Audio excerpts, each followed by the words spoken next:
ये कहानी है फेडेक्स कुरियर कंपनी के एम्प्लॉय चक नोलन की, जो कि अपने काम में बहुत ही सीरियस होता है और वो ओबेस होता है कि हर एक कुरियर हर एक पैकेट टाइम पर पहुंचे, और इसलिए वो अलग अलग कंट्री विजिट करते हैं। जहाँ भी उनकी ब्रांचेस होती है वहाँ की जो एम्प्लॉयज़ होते हैं उन्हें वो मोटिवेट करते हैं और टाइम की वैल्यू बताते हैं। और साथ में चक एक लेडीज से प्यार भी करते हैं जिसका नाम केली होता है, और केली भी चक से बहुत प्यार करती है। ये दोनों शादी करना चाहते थे पर चक अपने काम में बहुत बिजी रहता है, देश विदेश घूमता रहता है।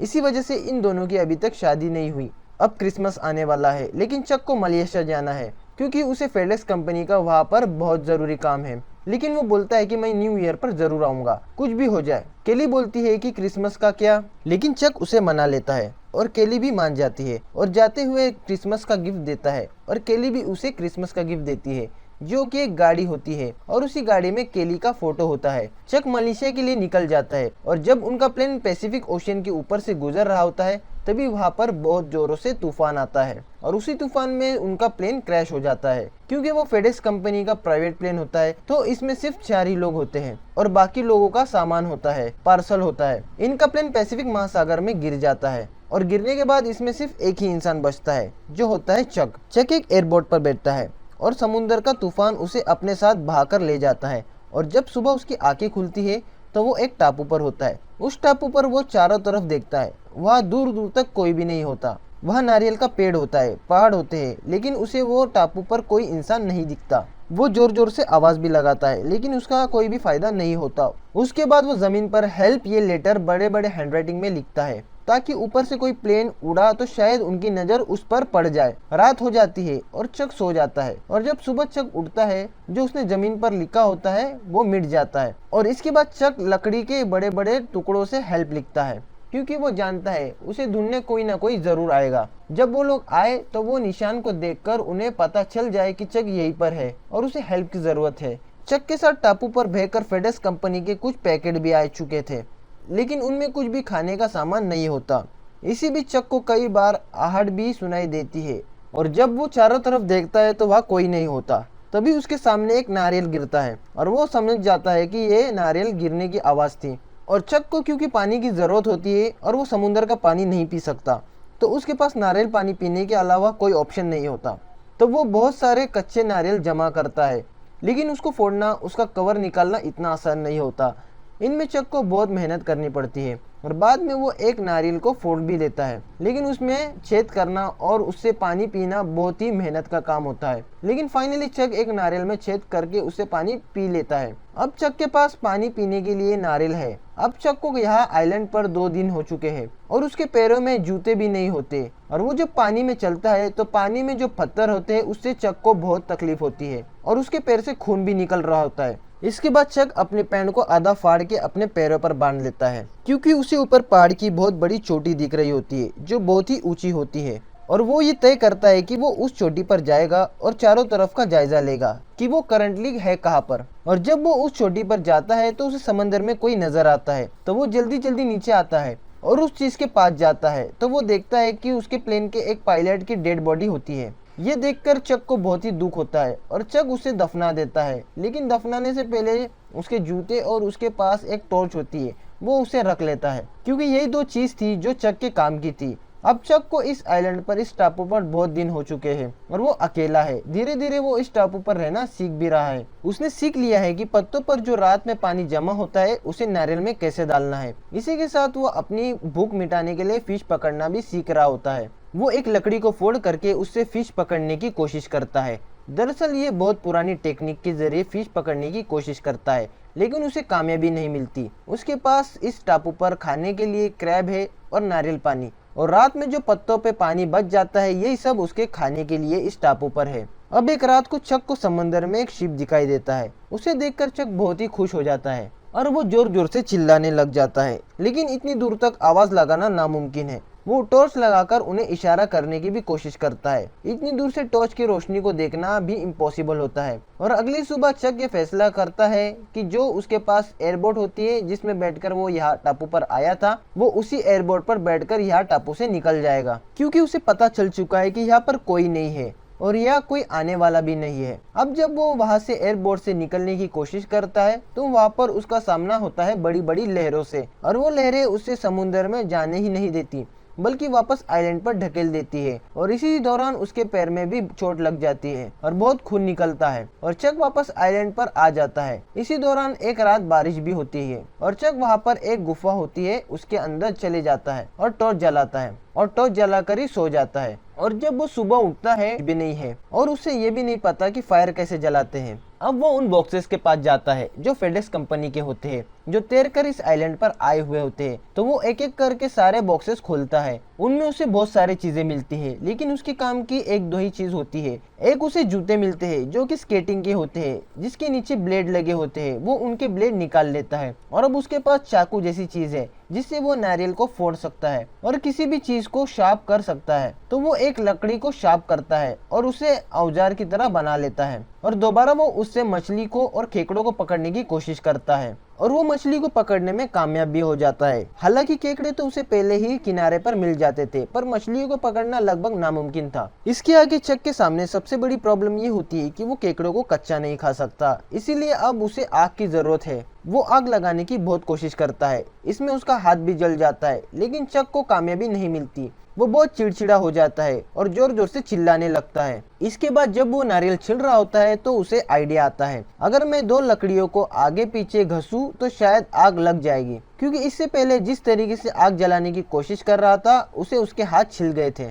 अब वो दूसरी तरह से ट्राई करता है। बहुत मुश्किलों के बाद आग जल जाती है और आग जलने के बाद चक बहुत खुश हो जाता है और इस आइलैंड पर आने के बाद पहली बार उसे इतनी खुशी मिली है। इसी के साथ वहाँ पर जो सामान पड़ा होता है उसी सामान में एक फुटबॉल भी होता है। उस फुटबॉल पर चक का खून लगा होता है। वो उस पर आंख, नाक और मुंह का शेप बना देता है और उसे बातें करना शुरू कर देता है। उस फुटबॉल पर विल्सन लिखा होता है। वो उसे विल्सन कहकर पुकारता है और चक का अब इस टापू पर एक दोस्त भी है और वो है फुटबॉल। यहाँ पर चक को एक और चीज बहुत तकलीफ दे रही होती है, जो होता है उसका दांत का दर्द। और उसे दांत का दर्द बहुत पहले से था, लेकिन वो डॉक्टर के पास जाने से घबरा रहा था और अब उसे किसी भी हालत में उस दांत को तोड़ना है। और वो बहुत मुश्किल के साथ अपने दांत को तोड़ता है और तोड़ने के साथ ही बेहोश हो जाता है। धीरे धीरे वक्त आगे बढ़ता है और अब चक को इस आइलैंड पर पूरे 4 साल हो चुके हैं और इन्हीं 4 सालों में चक का पूरा हुलिया बदल चुका है। पहले वो मोटा हुआ करता था, आज वो बिल्कुल पतला है। उसकी दाढ़ी बहुत लंबी हो चुकी है,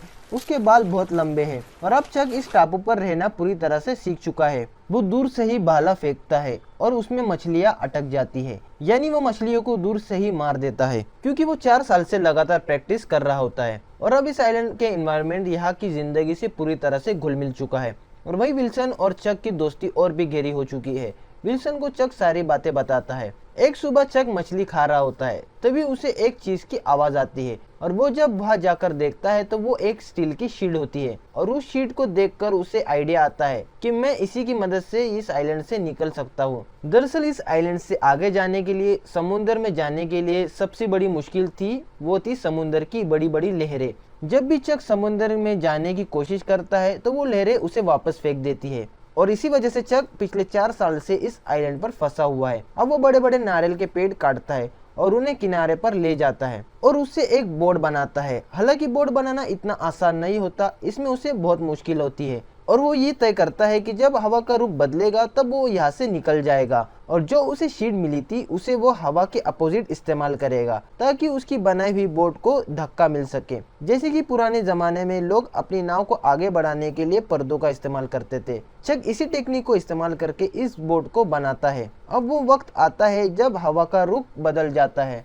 चक अपने दोस्त विल्सन को बोट में बिठाकर वहां से निकल जाता है। अब उसे बड़ी बड़ी लहरों का सामना करना पड़ता है, लेकिन चक उन लहरों को पार कर देता है और उसके बाद वो बहुत खुश होता है। लेकिन अभी भी बहुत बड़ा समुंदर उसके आगे है। उसे ये नहीं पता है कि उसे जमीन कब मिलेगी या कोई शिप उसे कब मिलेगी। बस अब चक उस टापू को छोड़कर निकल चुका है। पिछले 4 सालों से चक उसी टापू पर था और आज उसे टापू से निकलने के बाद उसके अंदर एक उम्मीद है कि शायद वो घर पहुंच जाए, लेकिन ये सब इतना आसान नहीं होने वाला था। समुद्र में उसे बारिश का, तूफान का, इन सब का सामना करना पड़ता है, लेकिन खाने के लिए वो मछली पकड़ लेता है और बारिश का पानी पीने के लिए वो जमा कर लेता है। उसने बारिश का पानी जमा करने के लिए बहुत सारे नारियल रखे होते हैं, तो जब भी बारिश होती है तो उनमें पानी भर लेता है और उसे बचाकर रख लेता है ताकि बाद में पी सके। लेकिन इसी बीच एक ऐसा इंसिडेंट होता है जिससे चक पूरी तरह से टूट जाता है। उसका दोस्त विल्सन जो कि फुटबॉल है वो पानी में गिर जाता है और जब तक चक को पता चलता है विल्सन उससे काफी दूर जा चुका होता है। लेकिन फिर भी चक पानी में कूद जाता है, उसे वापस लाने की कोशिश करता है, लेकिन इसमें वो नाकामयाब रहता है और वापस अपने बोट में आने के बाद चक बहुत रोता है क्योंकि विल्सन ही वो था जिससे 4 सालों से वो बातें कर रहा था और विल्सन ही उसका बहुत अच्छा दोस्त था। व्यूअर्स, शायद आपको ये बात बहुत अजीबोगरीब लगे, एक फुटबॉल के जाने से चक को इतना दुख क्यों हुआ, लेकिन चक के लिए वो एक फुटबॉल नहीं था, वो उससे पिछले 4 सालों से बातें कर रहा था, वो उसके लिए जिंदा था, इसलिए वो उससे इमोशनली कनेक्ट था और इसी रीजन की वजह से विल्सन जाने का उसे बहुत दुख होता है। इसके बाद चक अपने आगे का सफर जारी रखता है और कुछ दिनों के सफर के बाद चक पूरी तरह से थक चुका है, टूट चुका है। एक कार्गो शिप उसके सामने से गुजरता है और वो लोग उसे देख लेते हैं और उसे बचा लेते हैं। अब चक अपने घर अपनी जगह पर वापस लौट चुका है, लेकिन वापस लौटने के बाद देखता है कि सब कुछ बदल चुका है क्योंकि वो लोग जो उसके फैमिली मेंबर्स जो उसके दोस्त थे उन सब ने ये समझा था कि चक मर चुका है और वो सब उसका फ्यूनरल भी कर चुके होते हैं। और उसकी गर्लफ्रेंड केली जो उससे बहुत प्यार करती थी और चक भी उससे बहुत प्यार करता था, उसकी शादी हो चुकी है और उसकी एक बेटी भी है। चक केली को मिलने भी जाता है और केली उसे देखकर बहुत खुश होती है, लेकिन केली की अपनी एक फैमिली है इसलिए वो चक के साथ नहीं जा सकती और वो ये तय करते हैं कि उन दोनों के रास्ते अब से अलग अलग है। चक को केली ने एक गाड़ी दी होती है जो उसके साथ वो आइलैंड पर भी थी, वो गाड़ी वो उसे रिटर्न कर देता है क्योंकि वो केली के खानदान की गाड़ी होती है। चक बोलता है कि फैमिली की अमानत फैमिली के पास ही रहनी चाहिए, लेकिन चक केली की फोटो अपने पास रख लेता है और जाने से पहले केली उसे बोलती है कि तुमने वादा किया था कि तुम वापस आओगे। चक बोलता है आई एम सो सॉरी और केली बोलती है मेरी तरफ से भी। लेकिन चक से केली आज भी उतना ही प्यार करती है, लेकिन वो अपने फैमिली को नहीं छोड़ सकती और चक भी नहीं चाहता कि वो अपने फैमिली को छोड़कर मेरे साथ चले। केली के पास चक की एक गाड़ी होती है जिससे चक की बहुत सारी यादें जुड़ी होती है। केली उसी गाड़ी अब जब चक वहाँ से थोड़ा सा आगे गया होता है तो केली पीछे से उसकी गाड़ी को देख रही होती है क्योंकि उसे चक के जाने का बहुत दुख हो रहा होता है। उसे लग रहा होता है कि कुछ तो अधूरा रह गया है, इसलिए वो जोर से चक का नाम पुकारती है और तेजी से गाड़ी की तरफ भागती है और चक भी गाड़ी उसकी तरफ बढ़ाता है। केली बोलती है मुझे पता था कि तुम जिंदा हो, तुम वापस आओगे सिर्फ मेरे लिए, लेकिन सब लोग ने ये कहा कि तुम्हें ये सोचना बंद करना होगा। मैं आज भी तुमसे बहुत प्यार करती हूँ और तुम ही मेरा पहला प्यार हो। चक भी बोलता है कि मैं भी तुमसे बहुत प्यार करता हूँ। इसके बाद चक केली को गाड़ी में बिठाता है और यहाँ पर ऐसा लगता है कि चक और केली यहाँ से निकल जाएंगे, लेकिन वो कुछ देर सोचते रहते हैं। उसके बाद चक बोलता है केली तुम अपने घर वापस चले जाओ। इसके बाद चक उसे उसके घर तक छोड़ देता है। इसके बाद हम ये देखते हैं कि चक अपने दोस्त के साथ बैठा होता है, वो बहुत दुखी है और वो उसे बताता है कि शायद मैं वो आइलैंड पर मर जाता या सुसाइड कर लेता और मैंने सुसाइड करने का सोचा भी था। मैंने एक रस्सी बनाई और सुसाइड करने का सोचा भी, लेकिन मैं नहीं कर पाया क्योंकि मुझे केली के पास वापस आना था, मुझे जिंदा रहना था, इसलिए बस मैं जिंदा रहा। शायद मैं बीमार भी पड़ जाता, इसलिए मैं सिर्फ केली के लिए जिंदा रहा, पर मैं आज वापस आ गया हूँ और मैंने केली को खो दिया है। और वो बहुत इमोशनल हो जाता है। हालांकि इस पूरी मूवी में चक और केली का लव एंगल ज्यादा नहीं दिखाया गया, लेकिन इससे ये पता चलता है कि इन दोनों के बीच में बहुत ज्यादा प्यार था और ये दोनों एक दूसरे के बिना नहीं रह सकते थे।